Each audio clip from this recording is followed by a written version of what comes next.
Government और opposition के दरमियान इस वक्त जो डिबेट हो रही है वो यही है कि तुम उनका नाम क्यों नहीं लेते, तुम उनका नाम क्यों नहीं ले रहे, तुम उनका नाम क्यों नहीं लेते। जो दोनों के सपोर्टर्स हैं वो इस किस्म की एक डिबेट में चल निकले। खिलाफ खड़े होना है और इससे एक माशरा जिंदा रहता है। खुलेआम सारी अवाम के सामने इस मुल्क में डाकुओं का टोला जो 30 साल से इस मुल्क को लूट रहा है, करप्शन कर रहा है, पैसे बाहर भेज रहा है, उसने इकट्ठे होके पब्लिक रिप्रेजेंटेटिव्स यानी पब्लिक के नुमाइंदे जो पार्लियामेंटेरियंस होते हैं उनकी ज़मीर की कीमतें लगाई हैं, उनको खरीद रहे हैं, खुलेआम खरीद रहे हैं।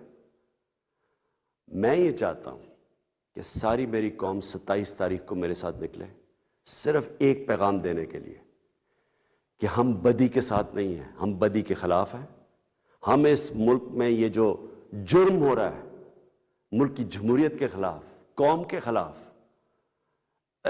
अवाम के खिलाफ, कि आप चोरी के पैसे से पब्लिक के नुमाइंदों के ज़मीर खरीद रहे हो, कौम इसके खिलाफ है।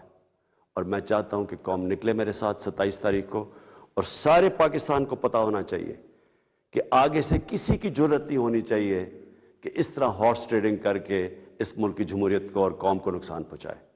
शुक्रिया। क्योंकि हुकूमत की तरफ से कहा जा रहा है कि मुंतखब वज़ीर आज़म को एक मरतबा फिर घर वापस भेजा जा रहा है, जबकि अपोजिशन की तरफ से कहा जा रहा है कि एक मुंतखब वज़ीर आज़म जिसको घर भेजा गया था उसकी जगह पर जिसको लाया गया है ये उसको वापस भेजने की तहरीक है। ये आज का दिन नाउ और नेवर है, डू और डाई। नाउ और नेवर की सिचुएशन क्यों है, अब या कभी नहीं। इसकी वजह यह है कि आज पार्लियामेंट का वो अहम इजलास बुलाया गया है जिसके एजेंडे में नो कॉन्फिडेंस वोट का एजेंडा भी शामिल है।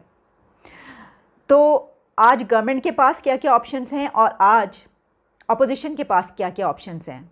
आज क्या होने लगा है, क्योंकि 11 बजे जहां पार्लियामेंट का इजलास है वहीं पर उससे चंद कदम के फासले पर सुप्रीम कोर्ट है, और सुप्रीम कोर्ट में आज 1 बजे जो हेयरिंग होगी वो इस बात पर होगी कि वो तमाम बागी अरकान जो कि हुकूमत को छोड़ के जा चुके हैं उनको लाइफ टाइम के लिए डिस्क्वालीफाई किया जाए, कितनी देर के लिए डिस्क्वालीफाई किया जाए, उनके साथ क्या सलूक किया जाए।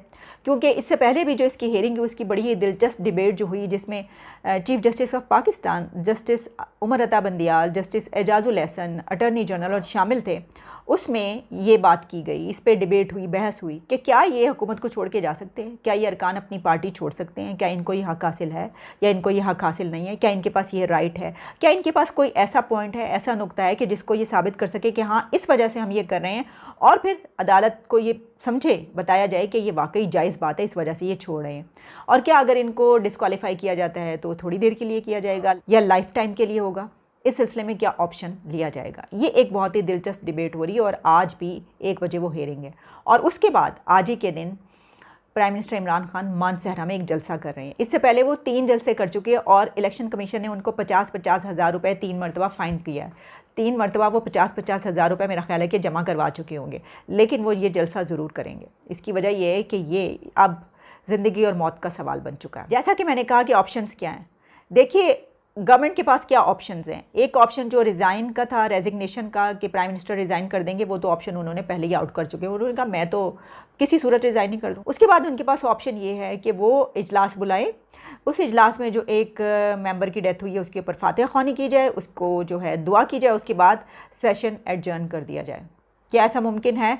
और उसके बाद इजलास जब मुलतवी हो जाए तो अगले 1-1.5 माह के बाद इजलास की डेट दी जाए। जो 25 तारीख है 25 मार्च, वो इसलिए रखा गया इजलास क्योंकि बड़े सोच समझ के बड़ी कैलकुलेशंस की गई। अपोजिशन की तरफ से कहा जा रहा है कि 25 मार्च प्राइम मिनिस्टर के लिए बड़ा एक कम बदकिस्मती का दिन है, या आप इसको कह लीजिए कि इतनी ज़्यादा बैड लक नहीं है। ये मार्च तो पूरा बहुत बैड लक है। अच्छा, ये बात क्यों कही जा रही है? इसलिए कही जा रही है क्योंकि शहबाज शरीफ तो टीवी पर बैठकर ही कह रहे थे कि बनी गाला में जादू और टोने के सिलसिले में कुछ सैकड़ों मुर्गियां हैं, मनोगोश्त, मुर्गियों का मनोगोश्त जलाया जा रहा है, वहाँ पर मुर्गियों का मनोगोश्त जलाया जा रहा है। तो मैंने सोचा कि क्या वहाँ पे कोई बारबेक्यू हो रहा है, कोई तकरीब हो रही है। बारबेक्यू में भी तो भाई आप धुआं उठता है और इस तरीके से पकाया जाता है। वो पता ही चला, वो ये कह रहे हैं कि वहाँ पे जादू हो रहा है, वहाँ पर मंत्र पड़े जा रहे हैं, सब कुछ हो रहा है अपोजिशन के ख़िलाफ़, हुकूमत की जीत के लिए। अब देखें, अगर जहाँ पर अपोजिशन को इस तरह के डर होंगे, ऐसी होगी, तो अगर इजलास 1 से 1.5 महीने के लिए फ़र्ज़ कीजिए आगे चला जाता है तो अपोजिशन तो गई काम से। लेकिन क्योंकि अदालत के रिमार्क्स आ चुके हैं इसके ऊपर कि इजलास मुलतवी नहीं होगा। और फ़रहतुल्लाह बाबर साहब पीपल्स पार्टी के, उन्होंने कहा है कि हम तो किसी सूरत इजलास मुलतवी नहीं होने देंगे।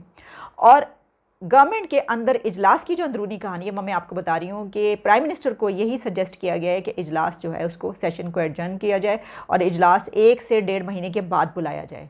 क्या कर लेंगे, मतलब ये क्या फ्लोर पर जो है वो लड़ाई होगी, मार कुटाई होगी, अभी हम देखेंगे थोड़ी देर के बाद। और एक दूसरे से दस्तो गरेबा होंगे, एक दूसरे के पीछे भाग रहे होंगे, यही सब कुछ होगा। बाहर निकलेंगे, प्रोटेस्ट करेंगे।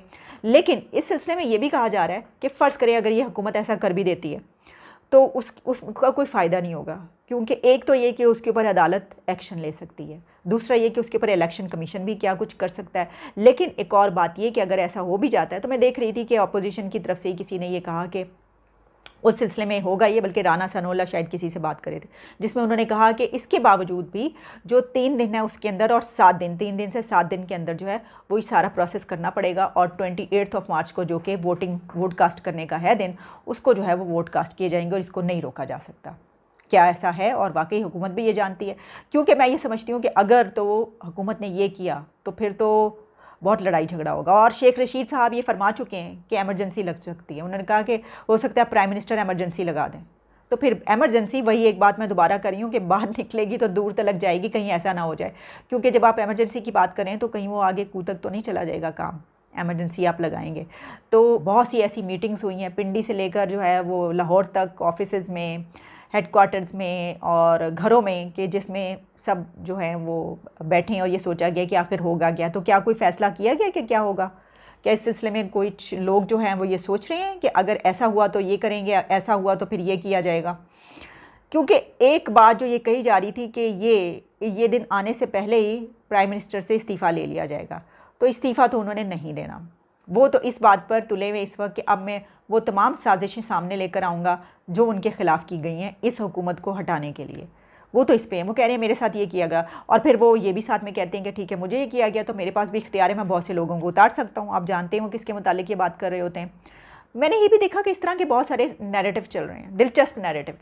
जैसे कि एक नैरेटिव ये है कि जिसमें कहा गया है कि दरअसल ये जो है ये तो एक बैरूनी साजिश है। सुपर पावर्स जो हैं वो PM इमरान को निकलवाना चाहती हैं बाहर, मरवाना चाहती हैं, सब बातें चल रही हैं। और इस सिलसिले में फिर ये भी कुछ मुझे नज़र आया कि बहुत सारी ऐसी तस्वीरें पोस्ट की जा रही हैं, ऐसी वीडियोस के, जिसमें ही बताया जा रहा है कि देखिए जुल्फ़िकार अली भुट्टो जिन्होंने इससे पहले OIC करवाई, इस्लामी सरबराही कॉन्फ्रेंस करवाई, तो उनको भी वेस्ट ने, सुपर पावर्स ने मरवा दिया क्योंकि उन्होंने वो कॉन्फ्रेंस करवाई थी। अच्छा, इस तरह शुरू होते सबको ही सुपर पावर्स ने मरवाया। यानी शेख मुजीबुर रहमान का जब आप नाम लेते हैं जुल्फ़िकार अली भुट्टो के बाद, तो शेख मुजीबुर रहमान का भी कत्ल हुआ, तो क्या शेख मुजीबुर रहमान को भी वेस्ट ने मरवाया? फिर ज़ियाउल हक। तो इसका मतलब ये हुआ, जब आप ये नैरेटिव करते हैं, ये लेकर चलते हैं और आप कहते हैं कि भुट्टो को सुपर पावर्स ने मरवाया, तो फिर ज़िया को आज तक लानत मलामत क्यों करते रहे?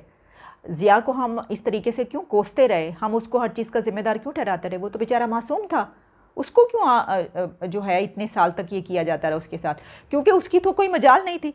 वो अगर पिट्ठू था या ग़ुलाम था वेस्ट का, और तो वेस्ट ने उसको कहना था, सुपर पावर्स ने, उसकी क्या मजाल थी कि उसको कहा जाता उसको मरवा दो और वो ना मरवाता। तो अगर आप ये एक नया नैरेटिव लेकर चलते हैं तो आपको पिछले तमाम नैरेटिव को क्या करना पड़ेगा? डिमोलिश करना पड़ेगा।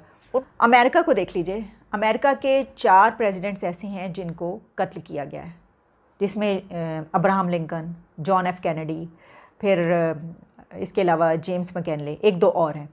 ये वो प्रेसिडेंट्स हैं जिनके ख़िलाफ़ साजिशें करके उनको कत्ल किया गया। उन्होंने आज तक कभी मुस्लिम कंट्रीज़ के हेड्स के ऊपर, सरबराहों के ऊपर साजिशों का इल्ज़ाम क्यों नहीं लगाया? उन्होंने ये क्यों नहीं कहा कि हमारे इन लोगों को मरवाने वाले मुस्लिम कंट्रीज़ के लोग हैं, इन्होंने साजिश की है? अब इसका सहारा लेकर होता क्या है? जब आप एक ऐसा कार्ड चलते हैं तो फिर प्राइम मिनिस्टर इमरान खान अब एक ऐसी चीज़ लेकर चल रहे हैं जो किसी भी सूरत में समझती हूँ जायज़ नहीं है, क्योंकि वज़ीर आज़म ने स्टेट चैनल को, PTV को इस्तेमाल किया है अपने पर्सनल एजेंडा के लिए।